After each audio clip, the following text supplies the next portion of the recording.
What's up, Wes? What's up, man? How are you, Good to bud? see you. Good to see you.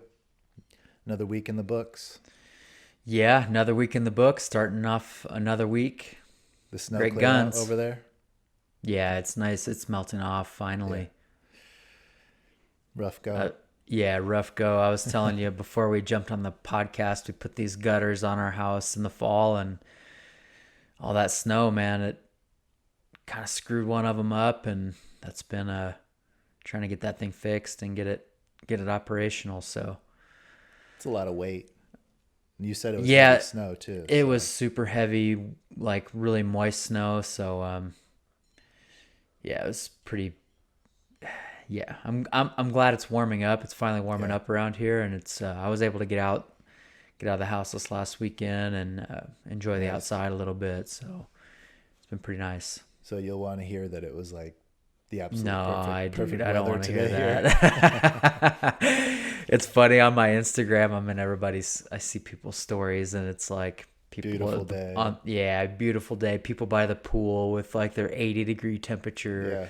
It's perfect. stuff. You know, This is it's like that sweet spot of the year in Arizona where yeah, you get 3 weeks, 3 or 4 weeks tops right now. This is the yeah. time where, it's basically it's usually like spring training time here, the month of March and maybe the week or two into April, but then it Yeah. starts getting hot, you Yeah, know? usually in April you get Oh your yeah. first taste of 90 down there. So I remember my daughter, her birthday's in early April. And I just remember when she was young, we had an outdoor party at one of these parks, and had the gazebo and stuff. And we had a bounce house. It was blazing.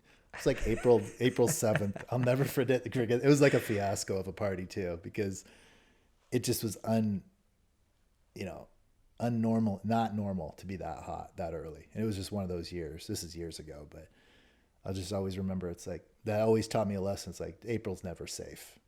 It can yeah, get really, really hot in April here. when I was gardening, So when I had a big garden back there, so for the listeners, I like to garden and stuff. I had a big, massive garden and all kinds of stuff in my backyard, and usually right around now is when I was starting to throw my shade cloth over the top of everything because it yeah, was heating up and the sun starts moving, and um, so yeah. yep. But that's about it. Went How's training? good, good. It's as I was mentioning to you before, it was going good until my knee started getting pretty sore last week. So last week I went pretty light, really light. I mean, I only trained one day with Jiu Jitsu just because I wanted to. I had to stay off the mats because I was like I mentioned last week. I'm feeling really good on the mats, but I think it's a topic we'll talk about today. But it's like we kind of mentioned it, load management last week, and setting, finding your relationship with jiu-jitsu. A lot of that means how much can you go, how much can your body afford to go. It's very person dependent. If you missed the episode last week, we talked a lot, a little bit about that. But for me, to answer a question, it's hard because you get on these roles, and I'm only speaking in my own, if you're injured, you're sore, injuries and soreness, that's different. They're totally Mm-hmm. different things, right? I had an injury earlier, last summer, dealt with that, came back, been training the last several months since the end of September, ramping it up the last couple months, feeling really great. Last couple weeks, training even more, and like my knees like started to get sore. And it's like, is that from overuse? I talked a little bit about to you about it offline, but so this last week I just kind of backed off a little bit, just knowing listen to my body. And when I say back off, I didn't go to jujitsu as much, but I still did some strength training. I kind of work around. I always like to work around the injuries. I'm not the type of person that takes weeks off of doing anything. I just can't. I am firmly against trying to build the momentum back up. Like I Mm-hmm. hate when I get injured and I have to build it back up. Or if I'm out of the gym or something, whether it's gym or jujitsu, when you're in jujitsu, you get that flow going. It's consistency. You start feeling, we've probably all experienced it. If you've had to take a few weeks off the mat, it's different going back in.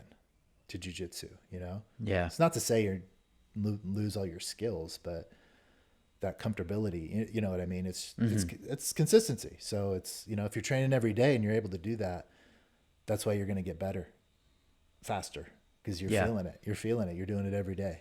You know, you're going through those motions. So whether it's strength training, same thing for me with strength training. It's like, I mean, especially in your 40s and my 40s now, it's you really have to hang on to those gains. If that's one way I can explain it, you know, you over time, you know, it's harder to keep muscle mass on when you're aging, but especially if you're taking time off, or even for me, if I don't hit, and don't get me wrong, everyone's strength training is different. I'm not in there just going crazy, right? I do a lot of isolation exercises, a lot of kind of grappling related stuff that I feel it helps my game strong, but I'm not the type that goes in and does like Olympic lifts and all this crazy stuff. I just don't even do it. I don't really even deadlift or do things like that. Anything that puts a lot of weight on my knees or back, I've just stay away from. I've been doing this since I was 16, 17, the way I do it. And it's worked for me. I'm pretty strong and have been really healthy in terms of strength training. But that being said, like if I get an injury, whether it's, you know, if it's my elbow, my tendonitis is flared up from jiu-jitsu. If I go into the gym, I'm going to work my legs. I'm going to, you know, do something else, work around the injury. You know, I know plenty of people, they get injured and it's like, I'm done. I'm off limits now. I can't do anything. That's like a mentality you have to like get around and learn. You have to get rid of that mentality if you have it and you're training jiu-jitsu. Because in my experience, doesn't matter your age, you're going to go through some lighter injuries, but a lot of like soreness and beat up bodies. Yeah, you know. Yeah, especially in the very beginning. Yeah, exactly. But you could be a blue belt. You could be a 21-year-old blue belt that feels great all the time, and your toe can get smashed, or you can get turf toe, or you can get a hurt finger. It just takes like a freak accident, and that's going to either, you know, you're going to have to decide if you want to stop doing the training completely, or are you going to do something else? Maybe you can't grapple. Are you going to go to the gym then, get your cardio down? You can ride a bike. If it's your finger, you're fine. Get on the Airdyne. You know, that's the philosophy I've developed over time. And I think that's what we'll probably touch on today is like, and I know people that do the same thing. They're mixing it up. They're doing strength. They're doing jiu-jitsu. It's finding that balance. Your own balance with this is what's key, you know, because like I said, I've had to lessen the jiu-jitsu in the last week. I did train today. So I'm feeling good again, but you know, my leg's still sore, but I'm not going to, I just don't want to not train. Right. So I'm trying to train around it, be smart about the training while it kind of heals itself up. But man, I know you experience this with your business and people asking you the same type of things. I'm always looking for suggestions and answers. For me, I just balance it out as much as I can. But I am the type that I like to get the momentum, keep it going. That means if I'm not doing jiu-jitsu, I'm going to the gym. I'm doing something. I got to keep active. It's just also for my mental health. That's the way I operate. Yeah. Man, I hear this a ton. And I see it a ton on some of the groups and the forums that I'm a part of. In fact, today, I was telling you a little bit before, also on the podcast, when we were talking about this topic, that I saw a lot of these questions for strength and conditioning, how much to do this, how much to do that. And on a particular forum that I go to regularly, and I actually today I'm in a big content creation block, and I went through and I screen captured like all these different questions, because it just comes up over and over, and I actually don't think that I can put out enough content to answer this question, because there's so many people that are grappling and so many people who are going to have this question. Yeah. And if they are, I can answer it for 100 people, 500 people, 5,000 people. There's going to be another batch of people come in who have the exact same question. And it's a Great question. It's unique to everyone. It's unique, too, so. and it is. It's unique to everybody. I'll say that when I start looking at, I'll kind of define the term load management. It is just how much your body can handle. When I go down this rabbit hole with people, I always start it by saying stress is stress. Your body goes through the stress process, whether it's from work stress, whether it's from being on the mats, jiu-jitsu stress, whether it's your strength and conditioning, that's stress. But the signaling pathways are the same. So if you think about that, when for us that are business owners or just living our daily lives, our 9-to-5 jobs, our family life, that stuff carries over onto the jiu-jitsu mats on how much our body can handle. Your body can only handle so much stress, and then it can't anymore. You go into like what's called an overtraining continuum, where there's a hormonal response, and then that hormonal response can get out of hand, and then that becomes like what's called an overtraining continuum, where it's just like this cycle of cortisol and all these stress hormones that get produced and all this other stuff. So that's kind of the preface of how much can your body handle, and really it depends on how much you train in jiu-jitsu and what does your outside life look like. I go through this with people because a lot of time, like I wish it weren't the case, but most of the times when I get somebody that wants to work together with me, as whether it's strength and conditioning or rehab, it's after the fact. They're already either in an overtraining continuum, they already have an injury. It's like we have to kind of reverse engineer this whole thing and then start them off on the right track. So it's difficult. So to kind of go through how I classify different types of grapplers. I break everything down into, there's 3 types of grapplers. There's a recreational athlete, and to kind of classify that, what a recreational athlete is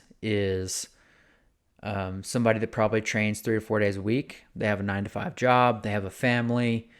They compete a couple times a year, but the competitions, they're not their main focus. Their main focus is to learn a martial art, stay healthy, stay on the mats, and just kind of focus on doing jiu-jitsu.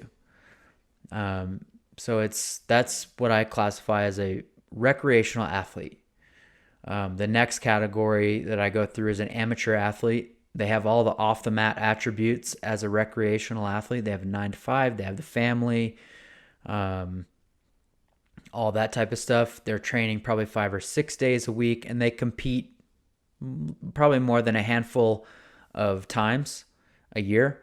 And then there's also another kind of, I don't want to call them a subcategory, but there's also a different element to the amateur athlete. There's actually a section of this group that want to take their performance and their game to the next level and go more towards the more the professional route, where they're maybe doing some of the like pro circuit type stuff. Very serious competitor. Very serious competitor. And then you obviously have the professional athletes. Jiu-jitsu is their job. They're teaching jiu-jitsu. They're training jiu-jitsu all the time. They get paid by jiu-jitsu or MMA or whatever by a gym. And then they're layering on strength and conditioning on the top of that. So those are the 3 types of categories, and everyone has a different needs as far as how much mobility, how much strength and conditioning, and off the mat work they should be doing. So that's the beginning for the listeners. That's everything is different for where you're at, and obviously those categories aren't static either, especially between the amateur and the recreational athlete. Those can change too. So that's how I break things up initially on how to. Well, that's the first step. Something you got to think about is where do you fall in, and Yeah. what your goals and your priorities are with training, right? Yeah.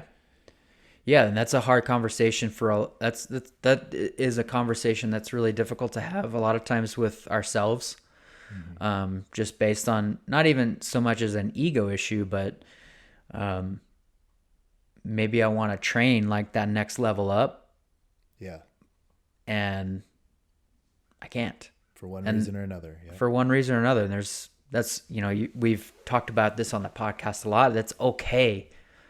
It's okay, but the big thing is to having that serious conversation with yourself, because that's how you're going to stay on the mats and stay healthy Right. all together, and how you're going to stay in one piece in this sport, because Mm-hmm. it's tough. It's a rough sport. Yeah. I think it's like anything in life too. It's you have to kind of do that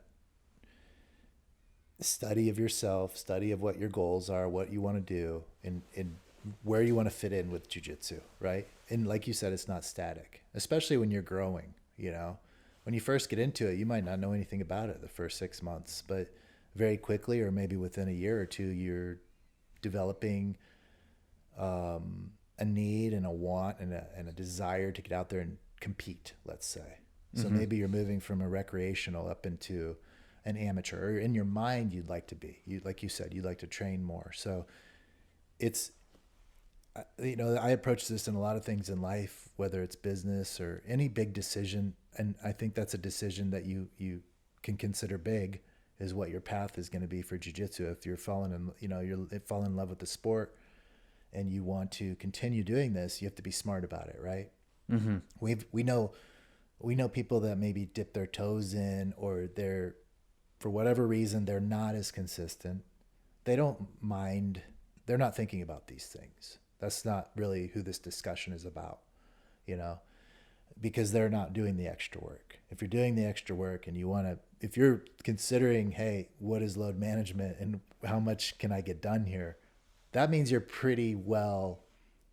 established that you want to do more. Mm-hmm.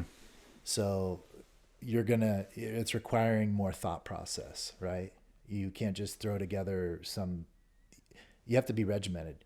You have to know what Yes. you're doing. You have to, it's a consistent process, or you don't even get to be in one of those other categories, in my opinion.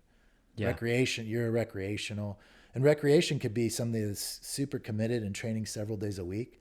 And 100%. that's fine too. And, Yeah. and that's okay. But it's what we're talking about is when you're stacking all this other work. load Yep. on, whether it's emotional load or physical, obviously. Yep.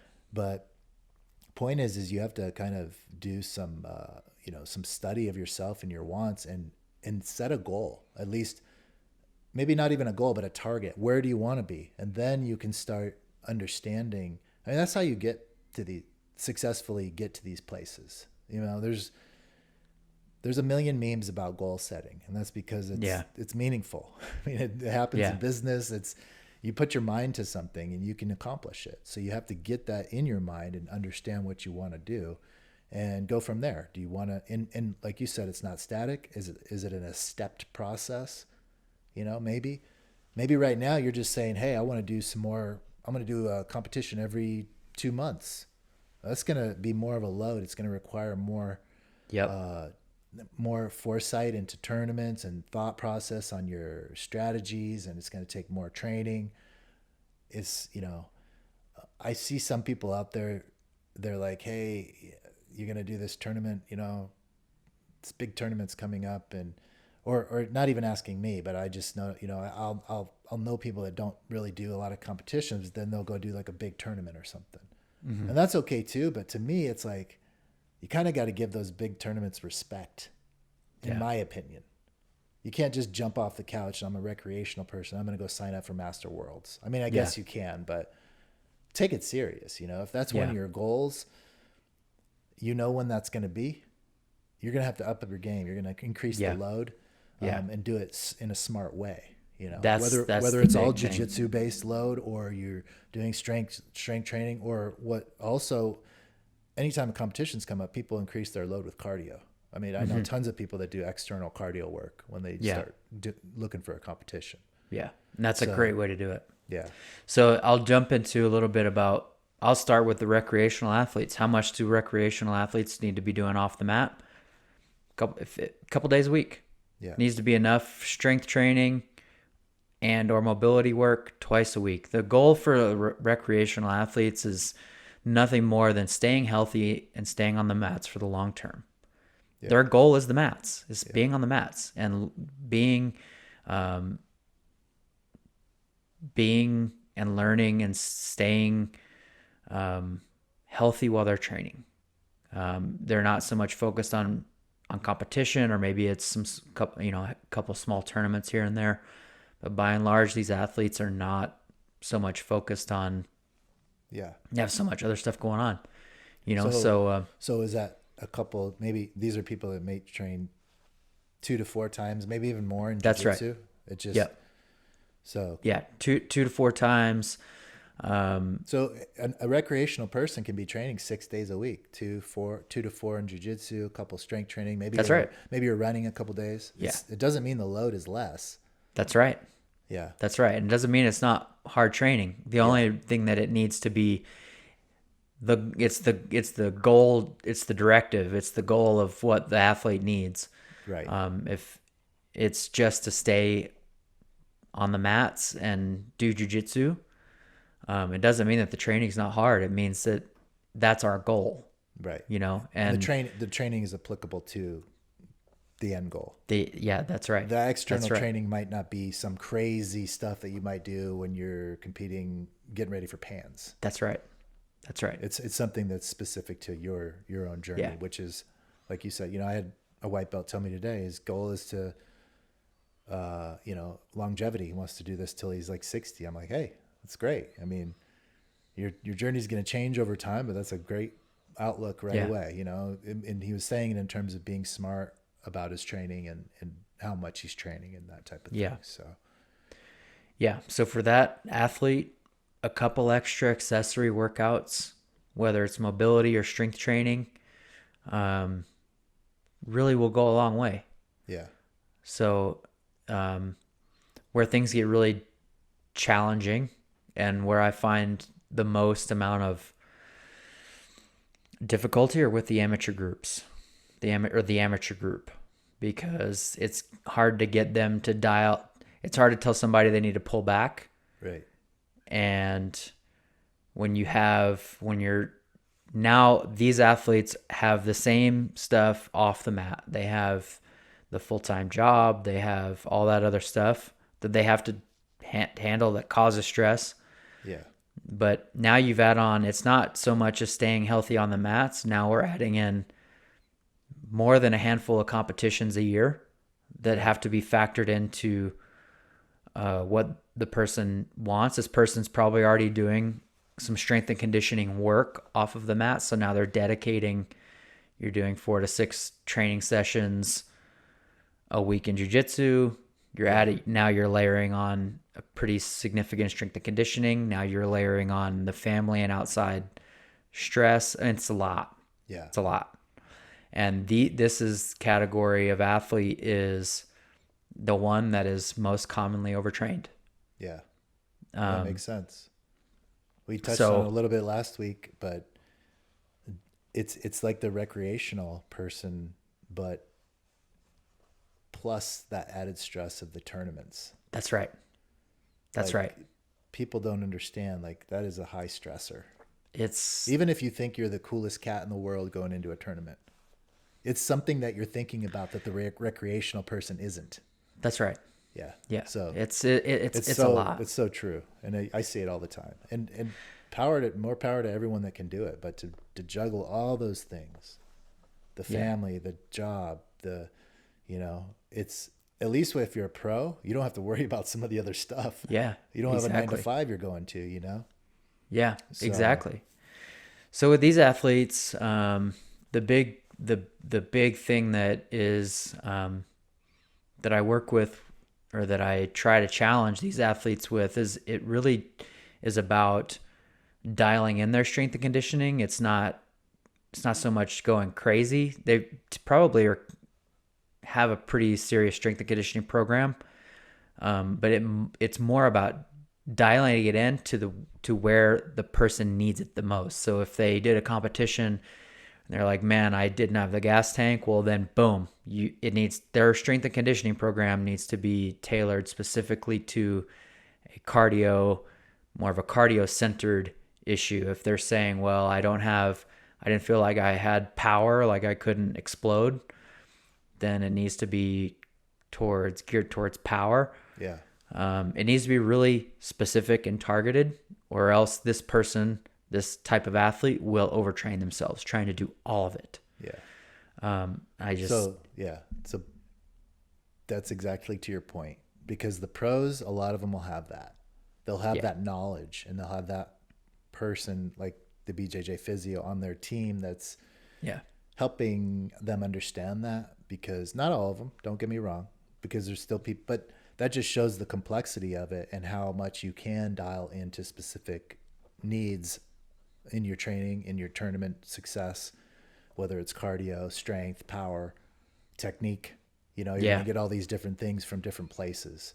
And that does make so much sense that, and by the way, the amateur category is probably the biggest ones, obviously, in terms of competitions. I mean, most of the competitors you see, they're people that work. Yeah. It's an amateur sport for the most part. Yeah. IBJJF is an amateur organization. Yeah. So it's a lot. I mean, it sounds to me like you have a lot of potential customers and clients out there for your business. Unfortunately, that is the case. But it's really, you have to educate those people first on that. You can get down to that level of detail in your training to proceed and be smarter about it. Because I'm guilty of it as well. I do my same workouts. Sometimes I'll switch it up from weeks to weeks or months to months. But the next level for me would to be getting into that very specific jiu-jitsu dialed in, the needs approach in terms of not just saying, hey, I have a tournament coming up, I need more cardio, but really looking at your results from each tournament and really dialing it in and knowing what your needs are, analyzing what your training was in the last competition. How did you feel? What was the weight if you cut weight? I mean, all these things. This is where it gets to where, and we both know amateurs that do this, and it is a lot of pressure to take all that on. Yeah. I mean, and we talked about it last week, and that's part of the reason why we haven't been competing as much, is because both of us, off the mic, we tell each other, it's like, how are we going to even find time? We're both very busy, and we have a lot of very busy friends that are competitors too. So it is a huge issue, it's a huge issue in this category of athletes. This is where you see most of the injuries at. Yeah. And to no fault of their own, it's just a lot of people are trying to do too much, and I harp on this a lot. Yeah. That there's still an old school way of thinking about, I guess, to use the term load management, but how we as jiu-jitsu athletes train. There is still this idea that you just grind it out in the gym. Yeah. Just grind through it. Your body's busted. You just grind it out. And that's old school. That's old school. And it's not, there's no science to support that way of training. Not? And no, man, there's not. And it's really sad to see, because you see a lot of athletes that show up just feeling like on death's door by the time they get to, and they're trusting that type of training to potentially somebody that doesn't understand human physiology. It's not that they don't know jiu-jitsu. It's that they don't understand that the body is only capable of so much per a given person. And if they're trying to push somebody too far, they're not going to get good results simply because their body is in a bad physiological state. And it's not that the athlete doesn't want to perform well or do what the coach has said. It's that they can't. Yeah. I mean, you know, and that that mentality is going away slowly yeah, but surely, it is. just because of the amount of information that's out there. I mean, we're Yeah. talking about it now. I mean, it's a huge topic in terms of sports in general. Obviously, sports have changed drastically in the last few decades in that regard. Every Yeah. sport, pick a sport. They used to Oh, I know. shoot guys up. I mean, don't get me wrong; they're probably doing that still, but shoot Yeah. guys up with whatever it is. Get back out there. It was huge in the strength training community for years. Even when I was younger and lifting all the time, I'd get an injury or something. You just hear people, oh, you just train through it. There's certain things Yeah. you could just train through. And that was it. It was like certain things you can just train through. Just train through it. It was so common for people to say that. It's like, I don't know about that. That's not always the best decision. I mean, you have to understand what you're dealing with first. And there's just so many resources out there now. That's what I'm saying. If you want to place you want to be in this amateur category, and you want to, the info's out there. Make a plan. Yeah. Be educated about it. Understand what the needs are and whether you can meet those needs. Right. Yeah. You're sitting here telling us, if you're competing 6 or more times a year, let's say you're even more. You're in that amateur class. You're training a lot. You're doing strength on the outside, or whatever you might be doing on the outside. You're competing a lot. If you're not in that category, well, can you foresee yourself being in that category? I always try to explain that to people, even if it's a new job or a promotion at your work, whatever it is. Hey, I want to be the boss. I want to be the manager. Well, can you envision yourself in that position? What it's going to take to get there, and what it's going to take to be successful? Mm-hmm. Can you meet those goals? You have to really, some people they go into opening a business or something with a blind eye. That's why a lot of businesses fail, to be honest, because you didn't think everything through. It's not going to be that easy. Like, you have to really be realistic about those expectations, whether it's business, whether you own your own business, you're working in jobs, when you want to climb the corporate ladder, be careful what you ask for, type of thing. Yeah. Because it's not just, hey, I'm just going to go do it. And if I have enough gumption to get out there and get that job out. No, you got to if you want to be in the class of a highly successful competitor, you have to understand what it takes, and you have to evaluate whether or not you personally can make the commitment and the sacrifice to get there. Yeah. So. Yeah. And I think when it comes down to competition results, I mean, this is a thought that I've gone through is, if you take a recreational athlete who, he's just doing a handful of competitions, maybe 2 or 3 a year or something, who's optimally trained, who's not dealing with a ton of injuries, and then you take somebody who is overtrained, on and off the mats because of injuries, they're in that amateur category, I don't know, man. I would probably take the recreational athlete any day of the week. Yeah. Because simply for the fact that the person is consistently training and they show up and they're not like feeling like death. Mm-hmm. So if I were to say anything to if there's a listener out there who's like, I'm in that amateur category and they're trying to layer on strength and conditioning, I would look at a program. I would ask yourself if it's too much, if you're feeling broken, which I've talked to a number of athletes just last week who are like, man, I just feel completely broken. Mm-hmm. I would look at it. I would say, is it specific and targeted to an area of need in your performance? And, it doesn't need to be 5 days a week. 3 days a week can accomplish it. Yeah. It's another little tip that I give to people. It sucks. You can dial down the hard rolls to once a week where you only have 1 day of really hard sparring. Mm-hmm. And I'm not saying people don't spar. I'm saying that the intensity can drop, or you can take a day. If you're training 3 days a week, 4 days a week, 1 day of hard rolls, you could do 5 minutes of Toriando passing and get a great cardio workout and work on some skills development and really mitigate the injury risk, especially in a competition prep or a competition camp. Yeah. You're still getting skills work. You're getting hard rolls. You're getting the looks that you need.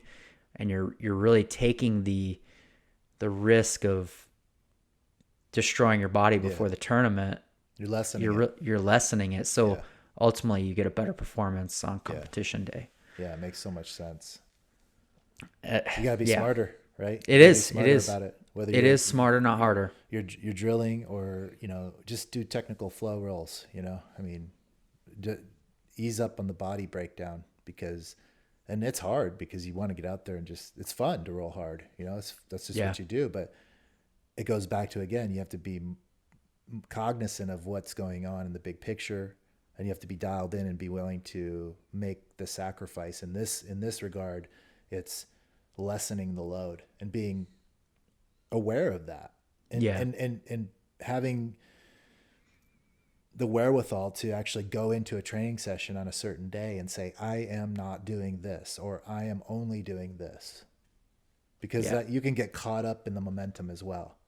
You get a room full of savages training for a competition. It might not be welcomed that you go in there and say, hey, I'm not hard rolling right now. Yeah. I mean, honestly, think about it. That's for sure. People are going to expect you to go hard, and that is why this is a great topic, because we're not all built the same. You got the old school way. I mean, if we even mention this type of thing in certain gyms, even now, but much less 10, 20 years ago, you're not going to train light. You're going to train light, you're not going to train hard before this tournament. So it's not that you're not training hard. It's that you're not training hard 100% every single time on the mat. You got to be smart about it. Break it up a little bit. You can still get on the mat with your friends and stuff just as much, but maybe if you're rolling 5-6 times, maybe not all of them are hard rolls. Take a couple rounds off, take a couple flow rolls, do some technical work. All of that is meaningful, and it takes your brain to. It takes discipline. Yeah, it takes discipline in your mind to come up with that, and an understanding, and a willingness to put yourself out there like that, and really just take ownership of yourself. Yeah, this is my path. This is what I'm going to do. This is whether I've learned it from Google or Wes, the BJJ physio. Yeah. Whatever you do, you have to have the courage to, I'm saying your own personal courage and strength to say, hey, this is what I'm committed to. I'm going to do it this way this time, and we're going to see how it goes. The other time's been proven unsuccessful thousands of times. Yep. Train until the wheels fall off. That's just not... you know how many competitors I know that are like this? Up and down, up and down, up and down, up and down.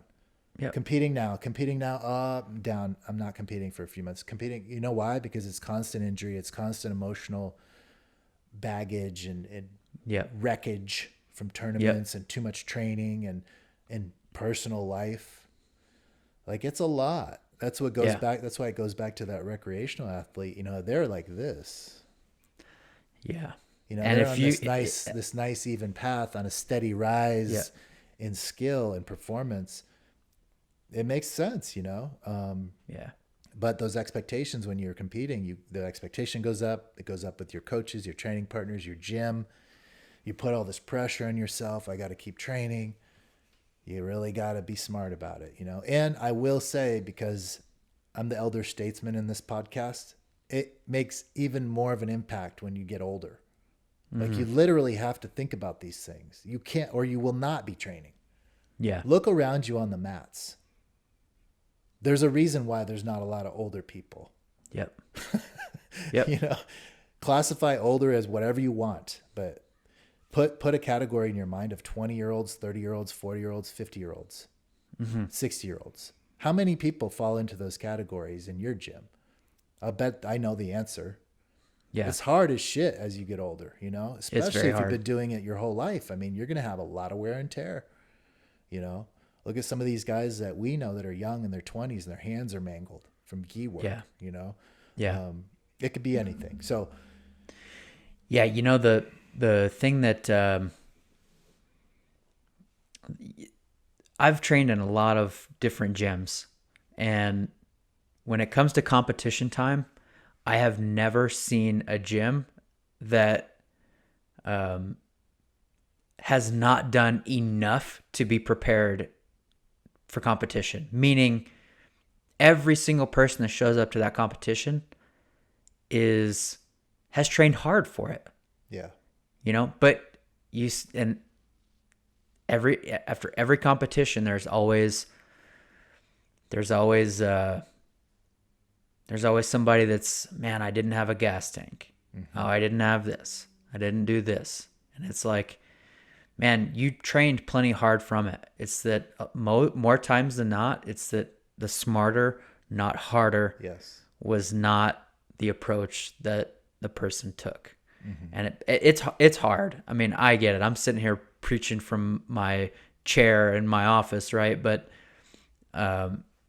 it's not the same for everyone. So we're just speaking in general terms here, Yeah. But there is an old school mentality of, hey, you train your ass off, you're going to be ready. You are going to be ready.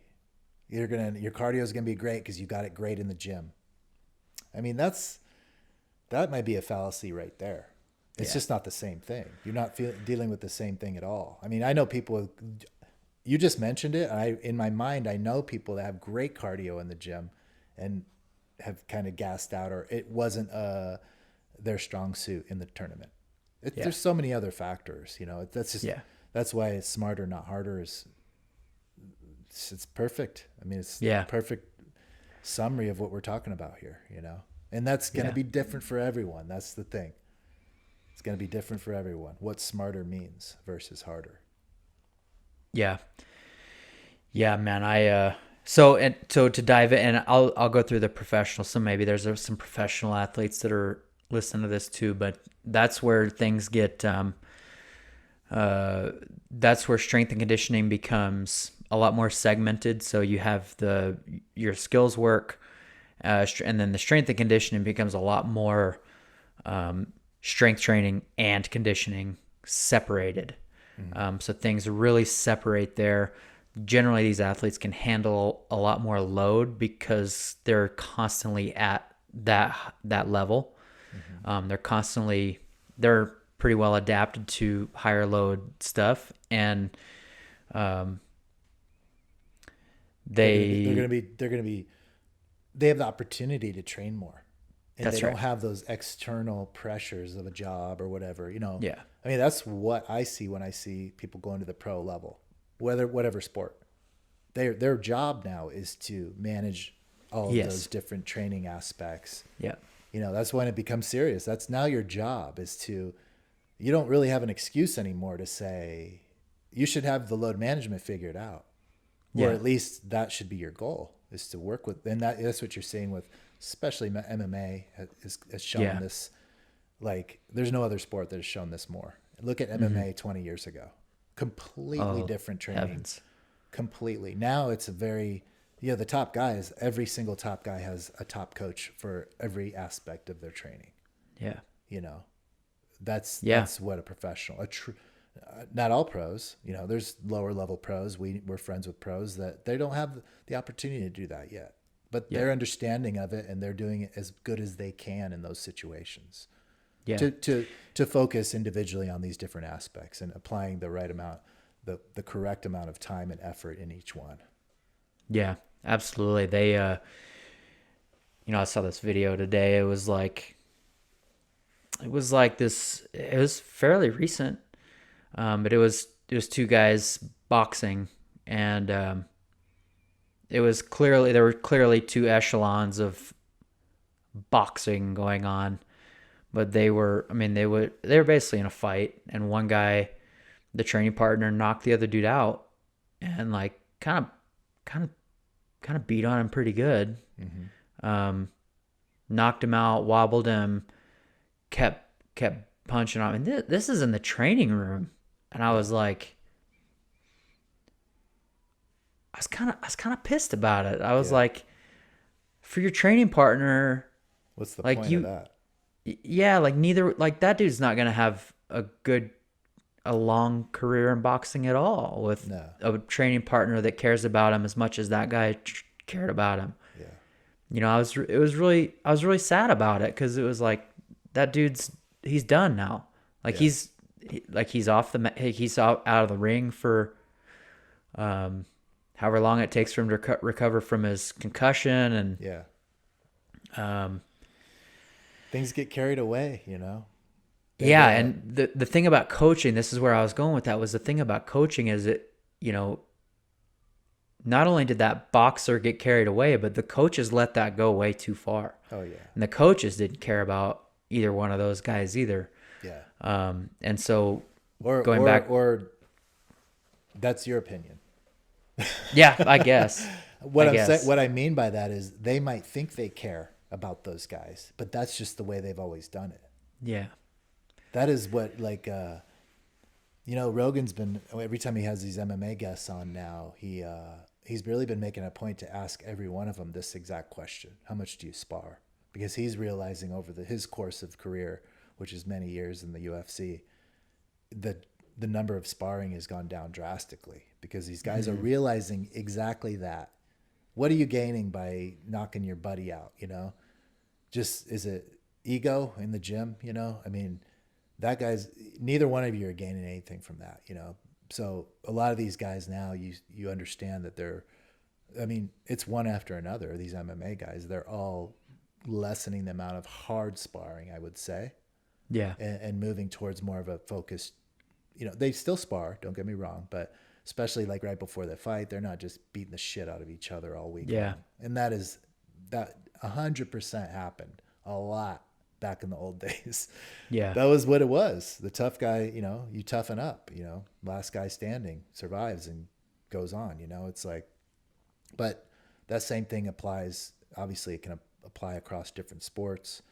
And it applies to jiu-jitsu. It applies to jiu-jitsu. You don't want to train reckless and too hard when you're preparing for something. That makes no sense. Yeah. But everyone does it. It's like you got to train smarter. Especially if you're a pro. You have to, not especially, but when your livelihood relies on it. That's what's happening. Is these guys are realizing, oh, this is going to extend my career, or I'm not going to be as beat up. How many MMA fights have you seen canceled? They used to happen like every month. It was happening for a while, like several years ago, where a fight would get pulled because the guy got hurt. Guy was getting hurt every week, like the week leading up to the training. It was to the point where MMA pundits and stuff were talking about, it's like, why are these guys training so hard right before the fight, like to get hurt? Yeah. And I think guys are getting smarter. And it's just more, it's an advanced sport. And if anything, jiu-jitsu athletes can look to MMA. It's one of the most popular sports in the world. It's grown tremendously. And now you have a lot of expertise in these areas. And it can extend down to jiu-jitsu, and it can extend down all the way to whatever level you're training at here, Yeah. Train accordingly, train smart. Because you take it a little light on a few rolls this week doesn't mean you're going to be less of a competitor next week. No, it doesn't. It doesn't mean that at all. You're going to be better. Yeah. You're going to be better off playing the long game. We talk about this a lot. The long game, playing for longevity. Yeah. And if that means taking a round off, or if it means taking having a lighter roll, it's, and I say this all the time, injuries happen when we're fatigued. And, it's, if you need a little bit of a rest, you need a little bit of a lighter round, take it. There's nothing wrong with it. It's hard. Yeah. It's hard. I'm dealing with that right now. I mean, you could look at me and say, hey, I don't want to ask you what your opinion is because I don't want it.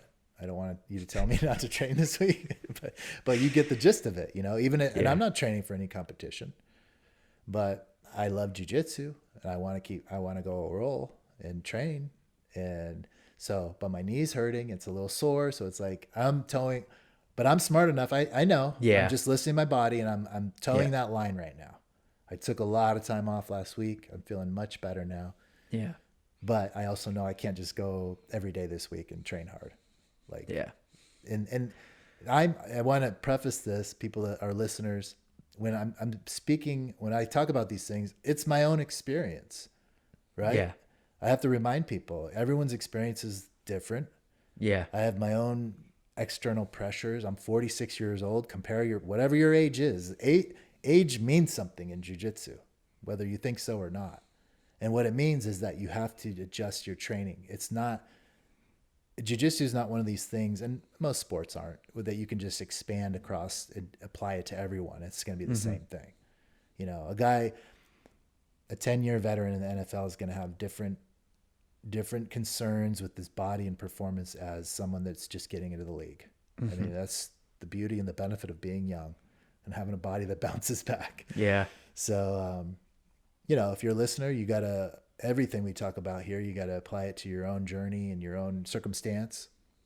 And just know that, and that's helpful when you're hearing two guys talk about it like us, because, you know, you kind of, if you've listened to enough of these, you probably know a little bit what we're about in our journey, and you can kind of relay some of the topics, you know, or bounce those off of what your own experience is.